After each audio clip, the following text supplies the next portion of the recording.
watching Georgia Alert. I'm Becca, and today I'm with Marika and Tini.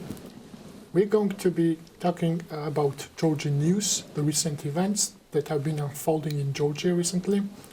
Hello, ladies. Hello. Hello. Thank you for inviting us. Thank you for having us here. We will start with the highlight of the week. During this week, it has been a hot week for Georgia. The Russian law has been adopted. The presidential veto on the Russian law was overridden on May 28th. President Zurabishvili offered all opposition parties to sign the Georgian charter that she just presented on the Independence Day on 26th of May. It is essentially a pledge to launch fundamental reforms to adapt to the requirements of EU membership, including but not limited to fundamental overhaul of the judiciary and police system, to repel all undemocratic laws, including the Russian law, the Georgian agents law. Also, it is a pledge to hold snap elections as soon as the main reforms are launched, so that the public can choose and vote for the parties under normal circumstances without terror. Also, it has included an implication that the cabinet, the government members should be appointed by the president herself. The Georgian charter basically is a roadmap on what to do next and a key process in putting Georgia back within the constitutional frame. The ceremony of signing of the charter by the pro-Western parties of Georgia has happened today. Initially, there were 9 opposition parties who agreed to sign the document, but today 16 opposition parties have successfully signed this document, and Georgian President Salome Zurabishvili called for full mobilization of Georgians living abroad for the October parliamentary elections, a crucial vote that she recently dubbed a referendum on the country's future. So Georgians are preparing for the October 26th elections. And this has been the main event this week in Georgia. How do you ladies see this Georgian charter? I think all of us Georgians really didn't believe in our president, Zurabishvili, before the Russian law thing started. And now she is the only one in this whole opposition who is like the leader of our pro-Western values. So I believe that this was a huge step, and I see that presidential institution really works for the first time in Georgian history. And I believe that this was a very good step for other opposition parties, because in Georgian opposition it's very hard for opposition members to somehow like have an agreement or like whatever, even for one topic to have some kind of agreement. So when Zurabishvili plays a role in it, now other opposition members, they automatically become part of this union, which is not like union, but they have some kind of understanding what they are gonna do together in the next parliament. So I think that it's very important for Georgian opposition parties, and I think Salome Zurabishvili is doing a very good job in this point. However, like, it was very sad that 2 of the not major parties, but we believe that they were Western parties, they haven't signed the charter yet, and I don't think they're gonna sign it. It is Kakharia and Girchi, which is in the parliament for now. So I think that it was a very good step for Georgian oppositions, and now they will have some kind of understanding what they're agreeing on and what they're disagreeing on. Since this charter is based on EU candidate status and 16? No, I mean like 9 yes, points that were given by EU. These all of those things are included in Georgian charter. So I think it's very important for Georgian opposition to start working from this charter. This is like very base thing. What will happen next year? I think that the most important thing here is also that it's what she introduced, it's not just like for everything. She said that it will happen for 1 year because we know that we're in a very bad political situation, and after that, every political party will have their own choice or whatever they want to promote for the elections, and we'll have another elections after this charter, and that is very good for me. Yes, this charter serves as a tool to depolarize and de-escalate the situation, the political situation that has been going on for this couple of weeks. How do you see our president, Madam President's Georgian charter and the response of the opposition? The overwhelming majority has signed this charter already today. So I actually didn't know that we had 16 parties, like 16 parties who are like pro-Western and they're vocal about their pro-Western values, and that's good. Yes, as Tini said, I have been quite a big critic of the president, and I didn't expect her to step up the way she did, and I'm extremely grateful that she's on the right side of the history at the right time. And in a way, we are very lucky to have her, because there could have been someone else in her position right now. And first, she cornered the government, the Georgian Dream, with the veto that she put on the law, because she could have put the veto with some comments, which would have enabled the Georgian Dream to amend the law and to like trick the population and trick Western partners into like thinking that they still have some democratic credentials or something. But she really made the Georgian Dream either backtrack or go fully hardcore and face all the consequences alone themselves. And then it seems like she also cornered the opposition because yes, of course, I believe that the vast majority of opposition has like thinks about the country and the country's interests, but still it was hard for the opposition to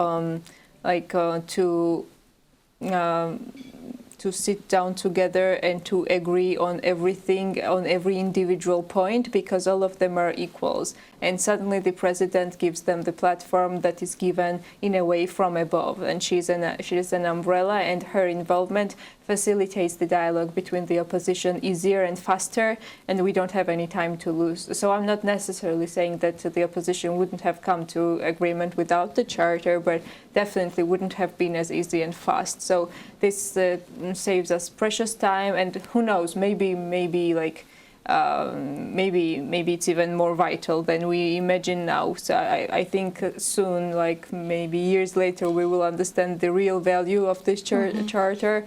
Yes, and it's also important to understand how the Georgian population saw this charter, because everyone around me was so happy, and the people who are usually apolitical and beyond politics, and those who are known as middle people in the Georgian, like middle ground, so neither necessarily hardcore opposition nor GD, they were the ones very happy about the charter, and they saw it as a roadmap and as a way out, and they were very hopeful when it was announced, which means that it has a huge resonance in the population, and it is in a way seen as a test by the population. Whoever signs it, they can be trusted, more or less, and whoever does not sign it, there are even more questions towards them. So I don't know why Girchi and Gaharias for Georgia party would do it to themselves in the first place, that they wouldn't sign it. So I suppose we will also have answers to that in a few years' time. Thank you, Marika. Thank you, Tini. We are certainly watching a rare historic event unfold in Georgian reality, where president is playing her role to de-escalate the situation between the opposed parties, the majority, the minority, the opposition, the people, and this might be a very important key moment in Georgian history, where we need this de-escalation of politics at the moment. And also this has been a major point in the EU recommendation that we should de-escalate the situation and put everything back into the constitutional frame. She is the last elected president of Georgia. After this, by the current constitution, the president will appoint the new president, the parliament will appoint the new president, but she has, in the end, pulled through for Georgians, I think, and let's see how this Georgian charter will move forward from this time on. She definitely won lots of people's hearts for the Yes. last couple of months, so that's very good. Most of the parties, as you mentioned, they are opposed to each other. They could not speak to each other before these events, and now they're in a room together. They're signing one document. So this could be a beginning of something new and great for Georgia. And let's see, 16 opposition members, 16 parties. It's the majority of Georgian politics. So when they agree on something, it's worth to pass this message along to the international community, and we are glad to speak about this news. Yeah. And even though there is one of the most important thing from this charter is that she does not. She didn't want any kind of election unity. It was just based on the ideas and ideologies and what we are going to do next. So that was most effective form from her. That now opposition members have some kind of basic steps. They know what they're gonna do. So it's very good that she didn't say that you guys need to be together, you guys need to be it's up to you, whatever Yes. you are gonna do. And now for opposition parties, it's even easier what we're talking about.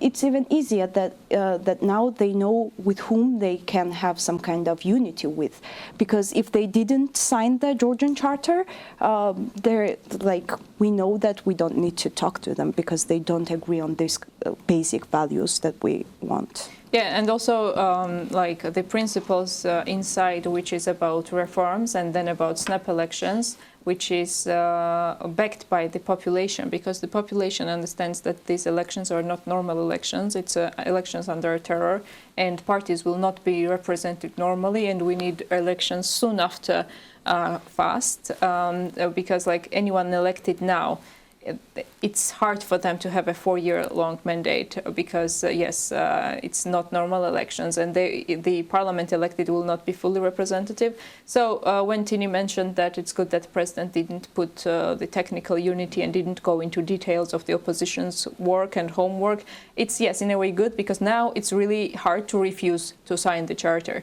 And the principles there are so basic and so easy and backed by entire population that when you do refuse to sign it, it does many questions emerge because of it, and you cannot justify it by saying that you do not want to stand together with UNM because it's a losing strategy or something similar. It's very basic, and thus not agreeing on it.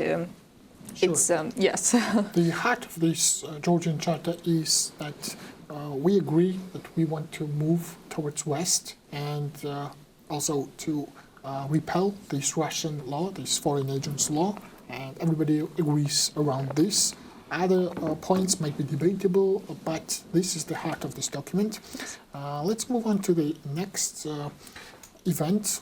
Strategic nuclear deep sea port partnered with a Chinese company which is 36 kilometers away from Russia's planned Ochamchire naval base in occupied Abkhazia. Just as the presidential veto on the Russian law was overridden on May 28th, China's visa waiver for Georgian citizens came into force as well. The next day, on May 29th, it was announced that the Georgian Dream chose a Chinese Singaporean company to be the partner of the embattled nuclear deep sea port project. Its competitor was a Swiss Luxembourgish company. It is noteworthy that just 36 kilometers away from Anaklia, Russia is planning on building a naval base in the occupied territory. So this also underlines their choice who they want to partner up with. Rather than choosing Western partners, they chose the Chinese Singaporean company. And this raises further questions where the loyalty lies.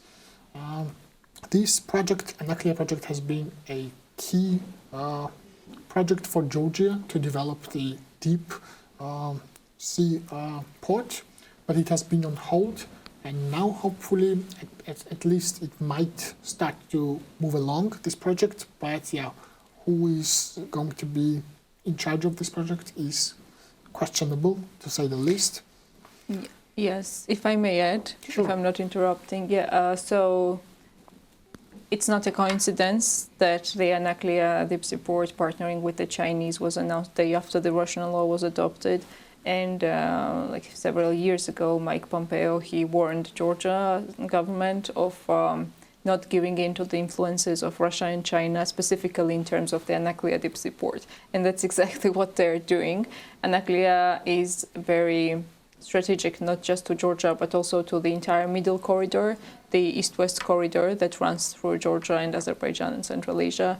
But particularly for the Black Sea security, it's very important because, like, had Anaklia been already constructed and had the Georgian Dream not undermined it for years, there would have already been Western cargo and Western interests in the eastern part of the Black Sea, and maybe like in terms of Georgian national security, I'm speaking.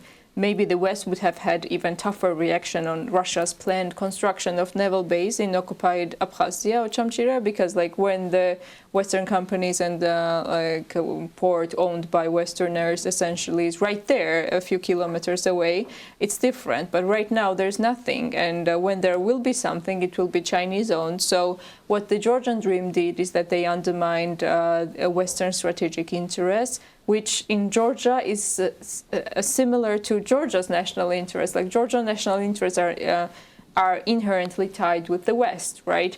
My friends used to say, especially like other nationalities, that Georgians have a very dichotomic understanding of the world, like either Russia or the West. But that is what the Georgian experience is. When there's a power vacuum in Georgia, and if there's an aspect that the West does not feel in Georgia, that is automatically filled by Russia, whether you want it or not. So that's the choice. It's either West or Russia. So the Georgian Dream gave it on a plate to Russia, the entire eastern Black Sea, from Anaklia and Ochamchire to everything. So they're very consciously advancing Russian-Chinese interests in the eastern Black Sea, undermining the Black Sea security, and also the independence of the middle corridor from Russia and China. And that's a huge problem. And by the way, Mamuka Khazaradze, the founder of the TBC Bank, now the leader of Lelo for Georgia party, he recalls that Bidzina Ivanishvili himself personally told him, "Oh, what have the Americans lost in the Black Sea?" Yeah. So that's we see that that's actually happening. The implementation of Bidzina Ivanishvili's vision of what Georgia should be, right? Mm-hmm. So yes. Thank you. Maybe we move to the next topic. Sure. Let's move on to U.S. sanctions, the reactions to all of this. On May 23rd, Secretary of State Blinken announced a visa restriction policy for undermining Georgia's democracy, and as well as comprehensive review of all U.S.-Georgia cooperation. Restrictions include individuals responsible for suppressing civil society and freedom of peaceful assembly in Georgia through violence or intimidation. On May 24th, the Political Council of ruling Georgian Dream Party issued a statement in response to the announcement by the U.S. Secretary of State Antony Blinken of a visa restriction policy against Georgian officials for the Foreign Agents Law. The GD calls it a blatant attempt to limit Georgia's independence and sovereignty, which is especially cynical ahead of country's upcoming Independence Day on May 26th. The ruling party also argues that the spread of sanctions to family members is a fascist Bolshevik phenomenon. And this was especially funny that some of the Georgian Dream members, they said they did not like this kind of democracy. Their parliament member Mamuka Dinaradze, also bravely tried to defend his party members to sanction only him and not his team members. And he takes a lot of hits. In this regard, we had very crazy comments from the GD members. It was all crazy. Today, Kakhkaladze said that even though the U.S. said that they were going to sanction them, today Kakhkaladze said that they are not going to do anything. So I don't know if they're in belief that it will not happen. I don't know. I'm sure that they know that it will happen. Or is it that they are trying to talk to their voters that it's okay, everything is good? And some of them are saying that if we get sanctioned by the USA, it means that we did something good for our country. So GD openly, like, before last year, they didn't do this kind of rude comments against the US and EU. It was more like they made their point, but they were not so harsh. But this year, they don't care. They just say how US and West is not their mega body, which US said, and that they're Friend. and that they're not our friends, and they're trying to do something bad in Georgia, which is war. So. Yeah. If I may add a point, so first point is that we hear rumors. The Georgian Dream tells their enablers that once Trump becomes president, they will lift sanctions. So they have to just withstand a few months under sanctions, and then everything will be okay. Oh, that's what they're saying, like to each other? Yes. Oh. That's what the top tells the down to keep them going in the spirits. Yeah. And another issue, I just want to communicate this. It's very important to target travel bans to family members, because that's what hits them really hard, the family members thing. A Georgian Dream, like, I hear a lot of people saying that sanctions never make authoritarians collapse, but in Georgia's case, things are a little different, because lots of GD enablers, they're situational allies, and they're there for the comfort and the benefits and all of that the governance brings, and they're not necessarily like unconditionally ideologically loyal to the regime, even the police.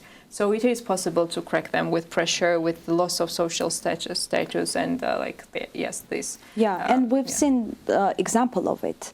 Irakli Shotadze, which was actually deputy finance minister before Blinken announced that he was prosecutor general. Oh, prosecutor general. Yeah. Before we had two cases then. Yes, we had two cases. We had two cases. Mirza Gelashvili was Mirza deputy Gelashvili finance was, minister, yeah. Although I hear Mirza resigned before, so Shotadze applies better to Yeah, so sanctions, before yes. Blinken made an announcement, I guess he left the country, Shotadze. Yes.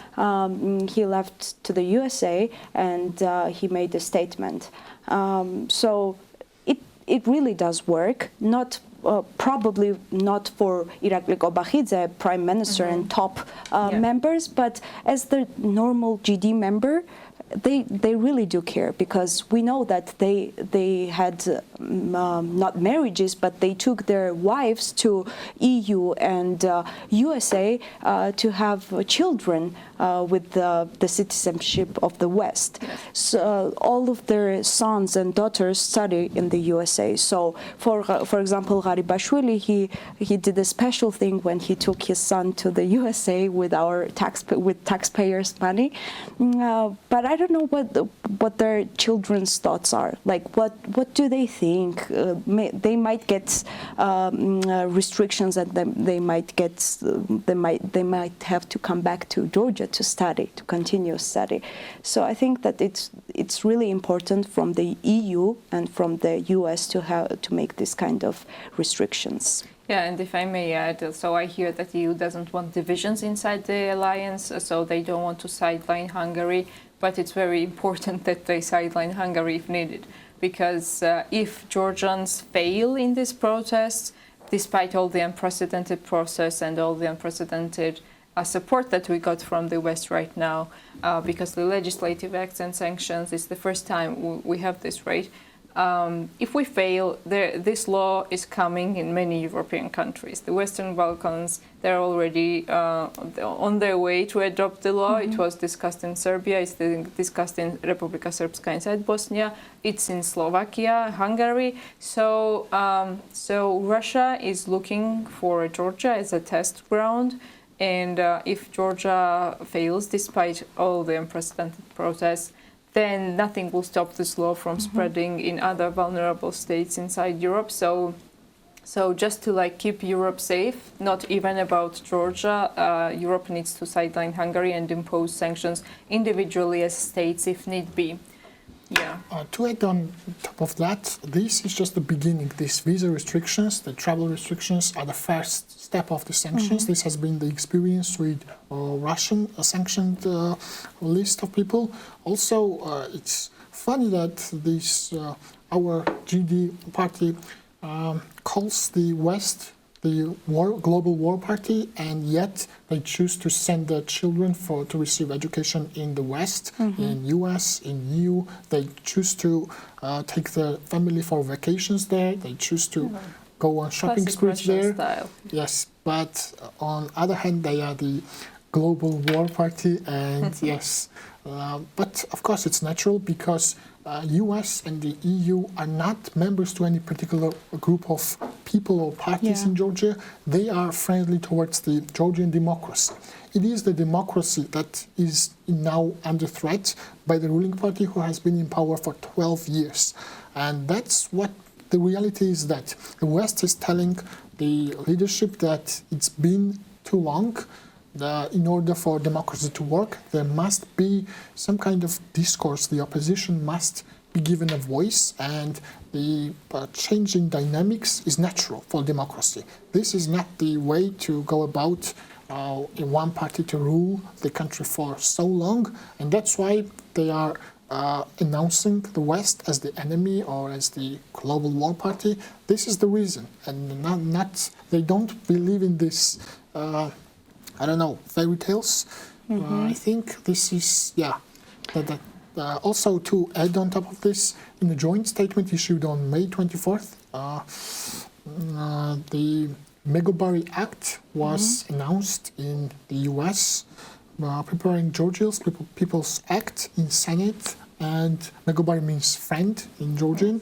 In the House of Representatives, the French National Assembly also adopted a resolution in support of the Georgian people, strongly urging the foreign agents law to be repealed.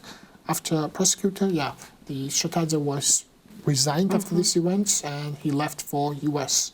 Yes. Basically, the foreign international community is supporting Georgian democracy and Georgian people, and this has been done through actions, and we are looking forward to these acts and these sanctions take full effect. Okay. Now I think we should go onto Georgian side, what we're doing here, what is going on in opposition parties and in civil organizations. So, as we know, for now, Georgian civil organizations, they issued a statement that they're not going to obey this law, so they're not going to register.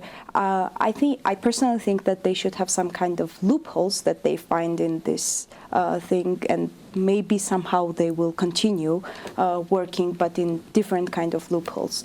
I think there might be some areas where they continue working. As they are saying, NGOs said that they will continue to work for these elections. We don't know actually when the law starts implementing. Tomorrow. Tomorrow? I thought it was 2 months after. I think, I'm actually not sure, but I think in 2 months it is the part where it also extends to individuals. The part that they secretly put before. So tomorrow it's all. So for organizations, I think it's the tomorrow. effective date will be That's what tomorrow. Papuashvili said today, but who knows what they mean and what. So the organizations are not going. They're announcing disobedience, and other than that, there's still ongoing threats against Georgian opposition members and activists. We've seen a couple of days ago, yesterday we saw one of the opposition members, Tsotnek Oberidze, was attacked by his home at the bus stop. And Marian Sijanava also. Baby daughter, So just yesterday we had 2 cases. So Georgian government and actually one of the Georgian government members, Georgian parliament members, Dito Samkharadze, he kind of posted the whole context of it, and he kind of took the initiative that he's planning all of this, because he had a huge post how they're planning it, where they've been, what kind of opposition parties have been targeted by these groups, Titushkis. So we think that it's not regular people who are threatening opposition members and activists. It's the whole organized campaign by Georgian Dream, and especially by some of the Georgian Dream parliament members who have organized all of this. So personally, all of us from different parties and different TV medias and activists and groups, they've been called by unknown people, and they have been threatened that they will get. There even have been death threats. Some of them got the death threats, and it's not just those people. They call their parents, they call their children, and literally everyone. So when the Georgian government says that U.S. should not sanction their family members, they don't take into account that even though those opposition members are very active against the Russian law, their family members should not be should not get calls, but they don't care about that. So it's not just normal people; it's everyone who's actively saying, who's actively protesting Russian law. We've had. I'm going to do one more thing, and we had one case. And it's not just one case. Georgian people kind of started a challenge with Georgian Dream. Whenever Georgian people see Georgian Dream member in the streets, they go to them, they start live video or just videotaping it, and they tell them what they think about this Russian law. So this is kind of like Georgian people's campaign against the Russian law, and we've encountered quite a few cases of that. One of them was Vitaly Guguchia, who had a market near the parliament, where one of the parliament members was passing through when he was going home after adopting a Russian law.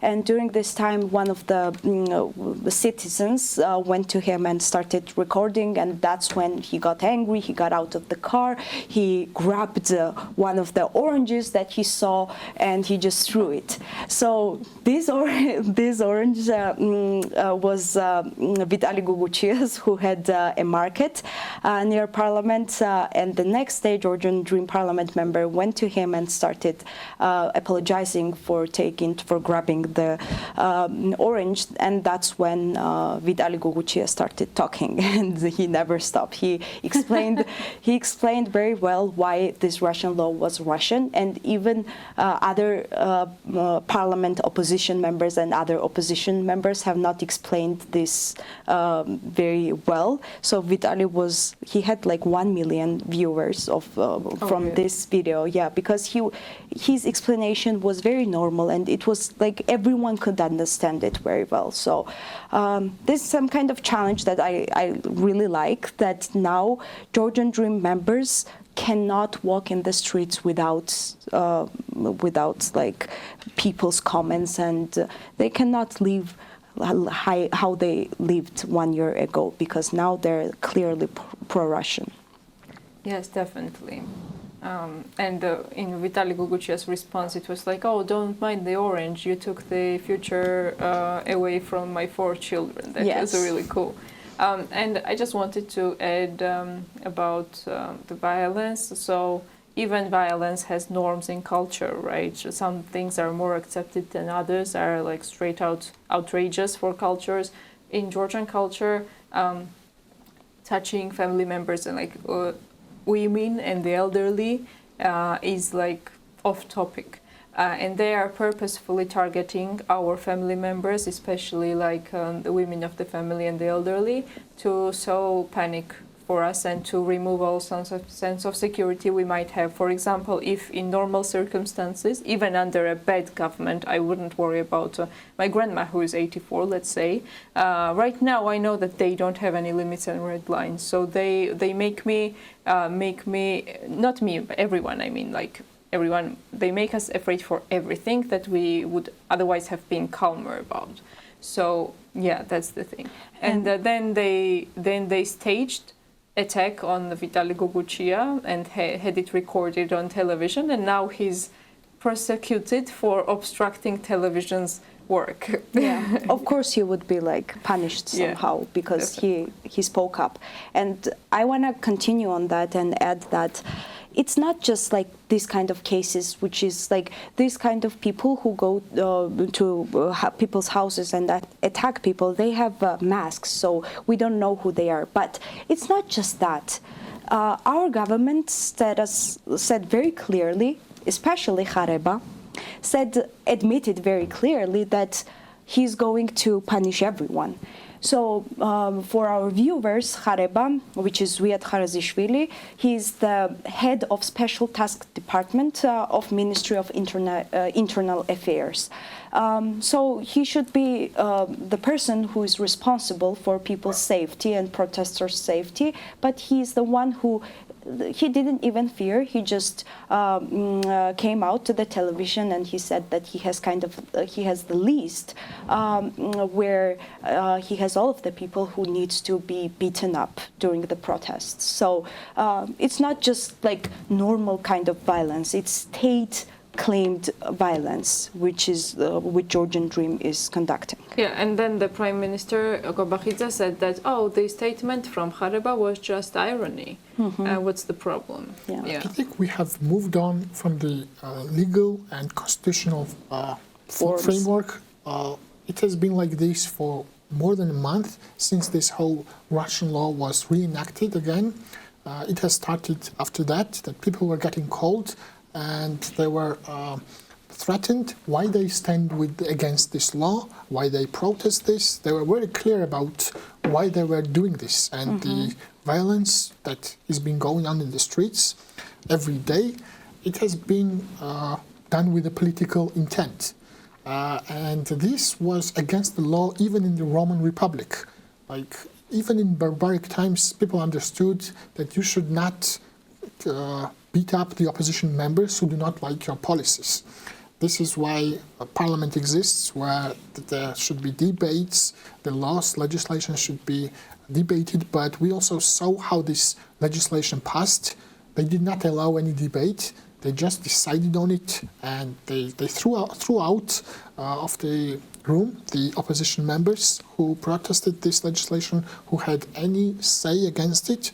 So they don't want to hear another side. They just set on following this down this road.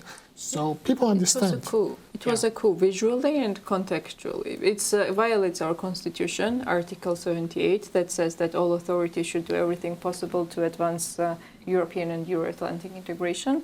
And it violates the constitution. It also the form. They adopted the law with the help of the masked men inside the parliament, crackdowns outside of the parliament, and like expelling opposition members from chambers.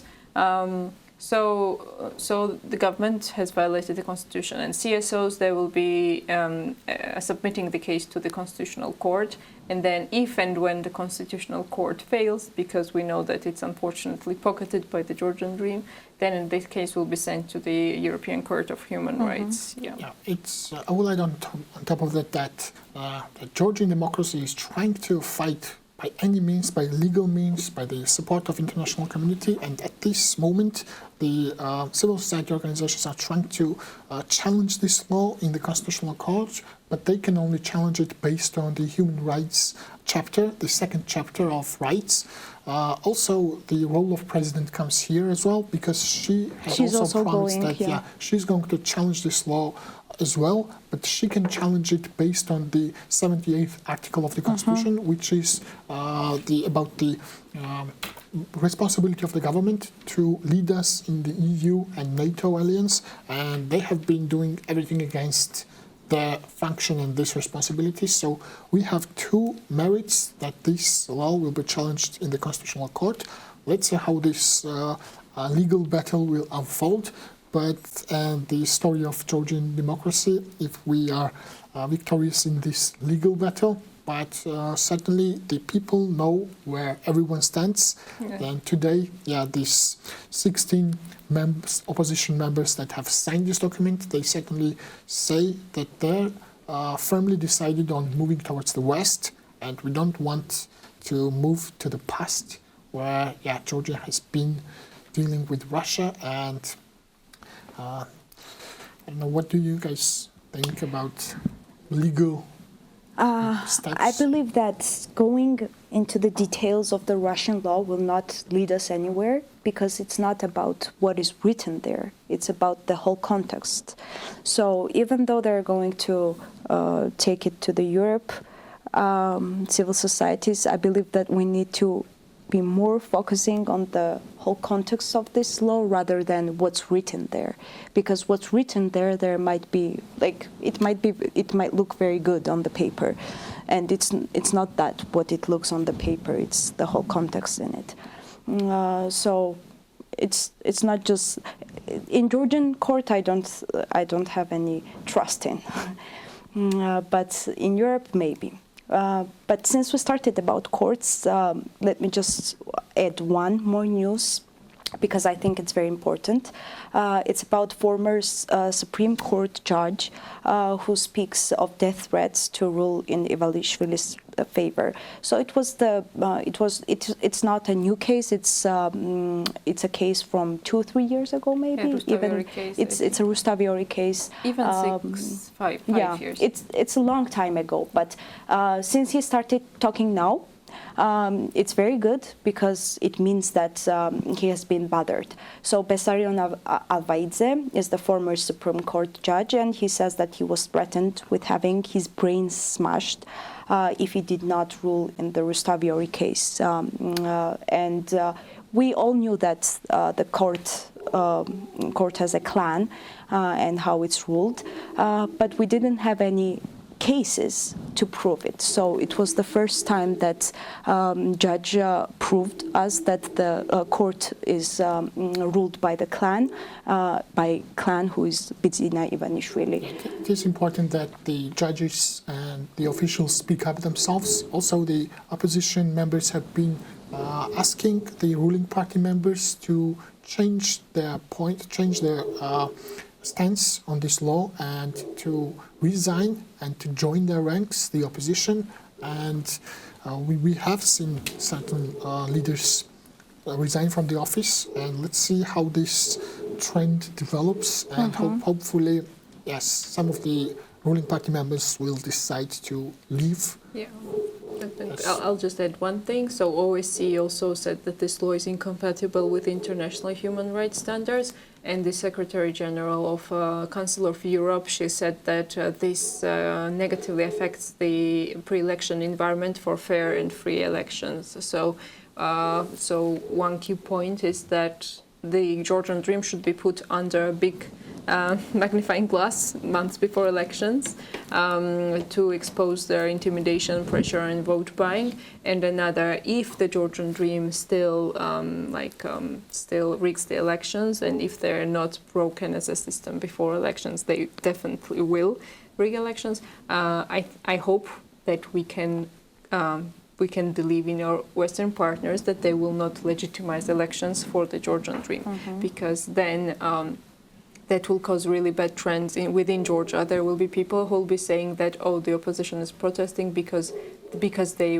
didn't win and now they want revolution.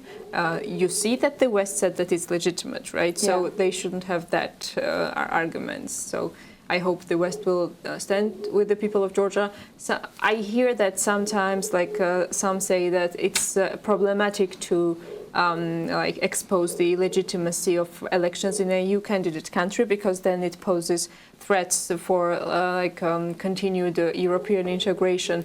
But even with good considerations for the people of Georgia, if the elections are rigged, it should not be legitimized for them, because there might not be any Georgia left to proceed with European integration. In that case. I'm still hopeful that the situation will unfold in a better light. Definitely. I'm very optimistic. Things will overall, change for the better, and this Georgian charter also serves for that. And today the opposition agreed on the change, and the entire country is ready for the change towards a better future, towards stabilizing the situation and moving on to democracy, to build our country and take it further. This has been the current hot topics in Georgia this week. Let's finish on a hopeful note. Yes, definitely. We will continue with Georgian Alert next week. Thank you, Marika. Thank you, Tini. Thank you, Becca. Becca. Thank you. Thank you, everyone, for watching. Thanks us. for watching. Thanks for supporting Georgian.